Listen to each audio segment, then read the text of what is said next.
You, the men and women who work in mines and related facilities, are routinely exposed to dangerous conditions and situations.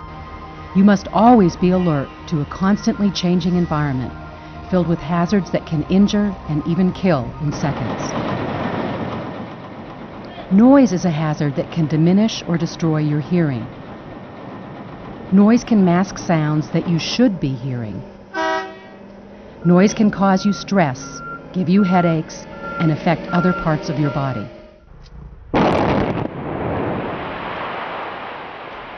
This video will introduce you to the basic requirements of MSHA's Occupational Noise Standard. We'll also discuss how noise impacts your health and how to help protect yourself. It's important to remember that work-related hearing loss is preventable. Let's look at the provisions of this regulation. Noise exposure assessment, action level, permissible exposure level, dual hearing protection level, hearing conservation program, hearing protectors, audiometric testing and training. These points will be covered throughout this video. One of the key elements of the noise rule is developing a hearing conservation program when noise in your work areas reach certain levels. Noise is defined as annoying sound or unwanted sound, but in the mining environment, it can prove to be harmful sound. What are the harmful effects of too much noise? It can cause hearing loss, but other things can also happen. For example, let's eavesdrop on a typical day in the life of John. Dad, can you pick up some wood dowels on your way home from work for my science project? Sure, okay. Have a good day at work, Dad. See you this evening. I should have asked her how many red towels she wants. Another one of those weird science projects, I guess. I'll get her a couple. That should be enough.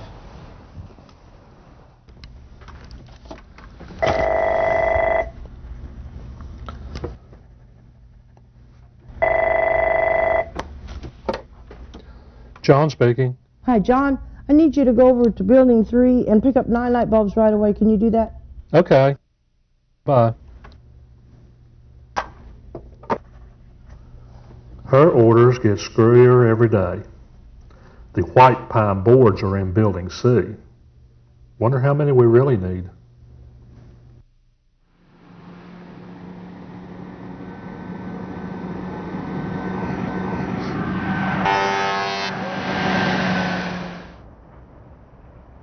Man, I should have heard that truck coming. You know, maybe I need to get my hearing checked. John has likely suffered a hearing loss, and if he's lucky, it is just a temporary or slight hearing loss. Let's look at how the ear works and see if we can find out if that's what happened to John. First, let's look at the mechanics of sound. Sound can be described in two ways, in terms of frequency and intensity. Frequency is measured in hertz or cycles per second, and intensity is measured in decibels. 0 to 10 decibels would be a very, very faint sound, leaves rustling at a distance. 50 to 60 decibels would be conversation, about the level that we're talking right now. 100 decibels would be machinery, chainsaw, such like that. 120, 130 would be a rock and roll band, and 180 would be the space shuttle taking off. Vibration occurs, moves along the air, your ear picks it up, moves your eardrum, rocking those 3 tiny little bones. The 3 tiny little bones push into a fluid-filled chamber called the cochlea, displacing the fluid and tickling a bunch of little hair cells. These hair cells are the sensors that send the vibration up to the brain that allow you to hear. Hair cells act as amplifiers and shock absorbers, amplifiers that allow you to hear very, very faint sounds that otherwise you would not be able to. It's those that get damaged primarily with noise, and once they're gone, you lose the ability to hear soft sounds and also the ability to tolerate loud sounds.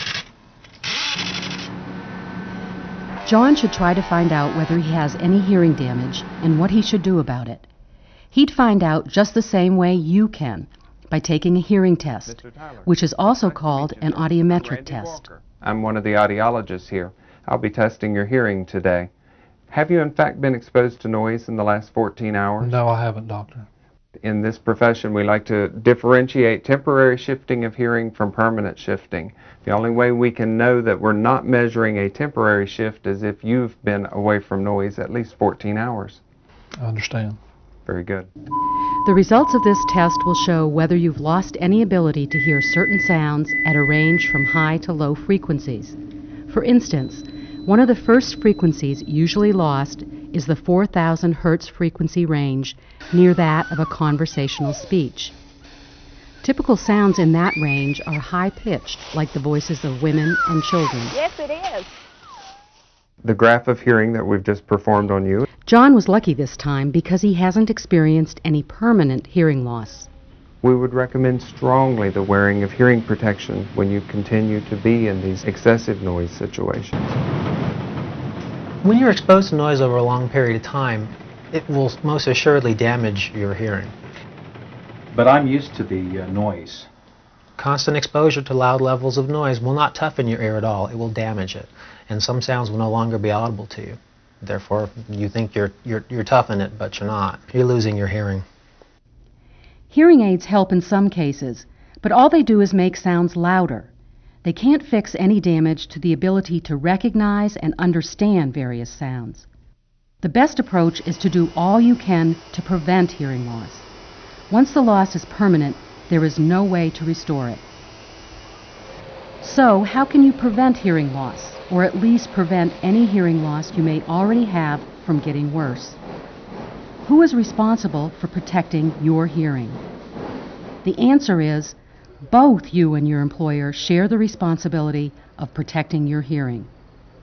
To prevent noise-induced hearing loss among employees, your employer must evaluate your work environment, determine the noise levels, and inform you what your potential noise exposures are. Your employer must provide engineering or administrative controls to reduce exposures if the noise output in your workplace averages more than 90 dBA. If your average noise exposure is 85 dBA or more, a hearing conservation program will be established, and you will automatically be enrolled in this plan. As part of this hearing conservation program, the operator will provide a variety of appropriate hearing protectors for you to select from and show you how to wear them. Your employer will offer you the opportunity to get your hearing tested periodically, at least every 12 months while you're enrolled in the hearing conservation program. You will be given initial and annual training, and your employer will keep complete records. To protect and conserve your hearing, you need to select, check the fit of, and wear hearing protectors correctly. If the plugs do not fit your ears properly, they can't protect your hearing. Maintain engineering controls in good working order. For example, if you're a truck driver in an environmental cab, leave the windows up to keep surrounding noise out. Promptly report needed repairs and replacements for controls. Comply with administrative controls. That is, if a work shift is split between you and a coworker, in order for your noise exposure to be greatly reduced, work only the time you are scheduled for. Take advantage of hearing testing and avoid noisy situations off the job unless you are wearing adequate hearing protectors. Remember, hearing protectors are your last line of defense against the hazard of noise. These plugs and muffs and all these hearing protectors are designed to screen out different types of frequencies. So it's important as an employer, not necessarily for you as an employee, but the employer needs to know the frequency of the noise that he's trying to filter out so that he can provide to you the proper type of hearing protector that is going to benefit you most, that you get the most use out of. There's basically two types of hearing protectors that you can use. We have ear muffs and ear plugs. You need to make sure that you choose the type that you're using that's going to be the most beneficial to you. Normally, as a general rule, earplugs will have a higher noise reduction rating than the muffs. One of the things that these things are good for is that you don't have to worry about getting the plugs rolled up, stuck into your ear. These fit over your ears. A lot of people think that they're very good in colder weather because it helps with the cold, keeps your ears a little warmer. It also helps keep some of the wind out of your ears. Now there's some disadvantages to these too, because regardless of where you're working, everybody has to wear safety glasses on the job. And if you don't have the proper muffs, those safety glasses are going to interfere with the seal that goes around your ear, so you're going to lose some of that noise reduction rating. It don't take a lot. If you have a beard, long hair, jewelry, to interfere with the seal of these around your head. In hot weather, you get sweat buildup between the muff and your head. These have a tendency to slip around on you. The other thing that does to these muffs is that causes deterioration of the muff. That's why it's always very important before you put the muffs on that you examine these just as you would any other safety equipment to make sure that it has been maintained properly, that the seal is in good shape, that the foam on the inside is as it's supposed to be and hasn't been deteriorated or, for that matter, taken out. Because if it's not maintained properly, you're not going to get the protection that you need. You can also get a type of muff that's attached to the hard hat. So you don't always want to be wearing your earmuffs or earplugs, and this particular model is very easy to use. It's kind of handy to have the thing attached, that way you also don't lose them. So it's important that when you're using a pair of muffs that you actually use them as they're intended. Some of them are over the head, some of them fit behind your head. So you want to make sure that when you're using a pair that you use it as it's designed, because you don't get the full benefit of the NRR factor, noise reduction rating, if they're actually not worn properly. Now, one of the other things that we want to talk about the foam-fitted plugs. This is an extremely popular type of plug that's used.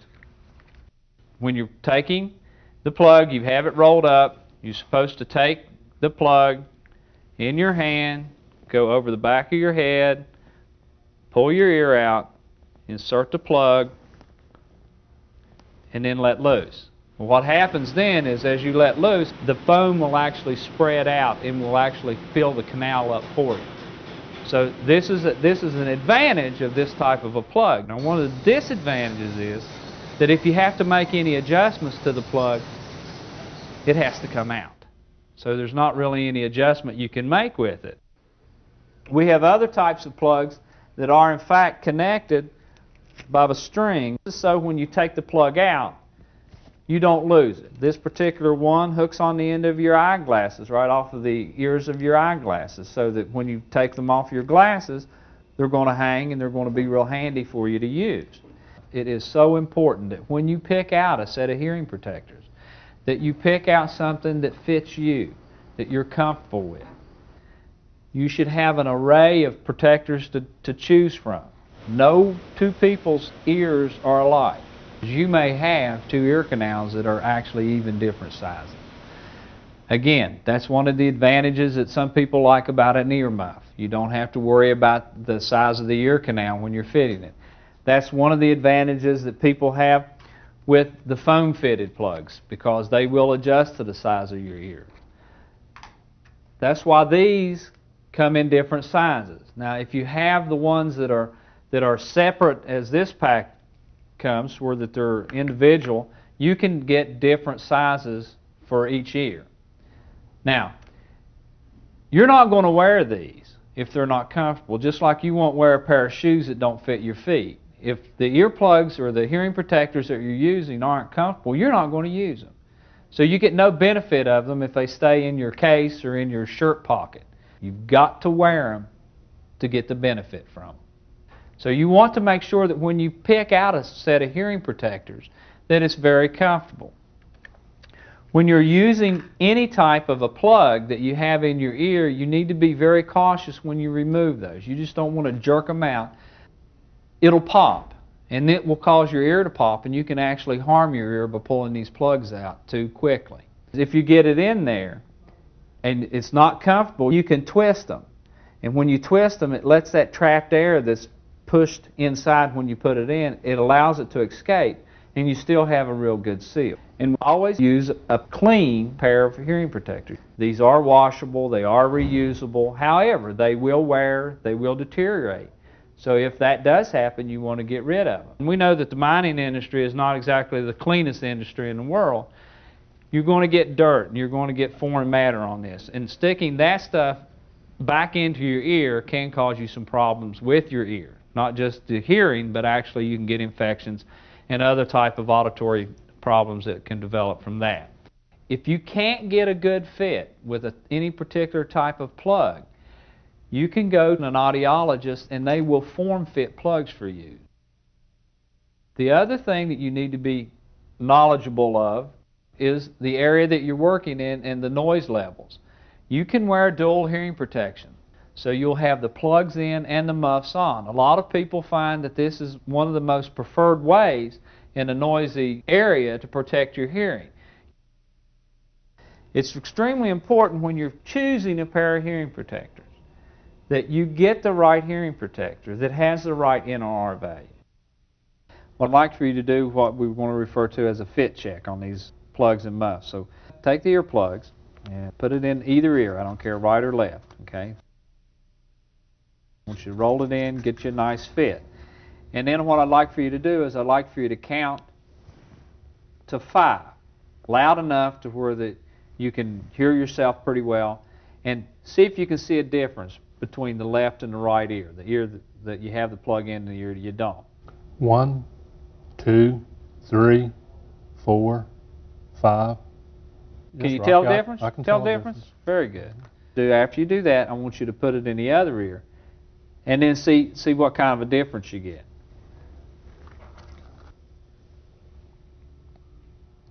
One, 2, 3, 4, 5.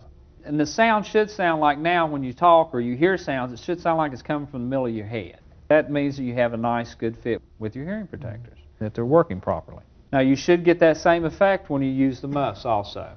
Okay?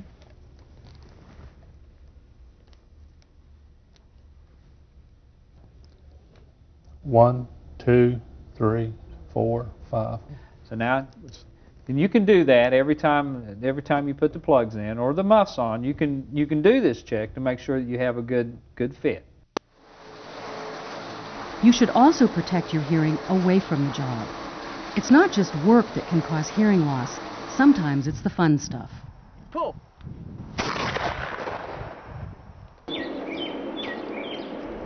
Listen.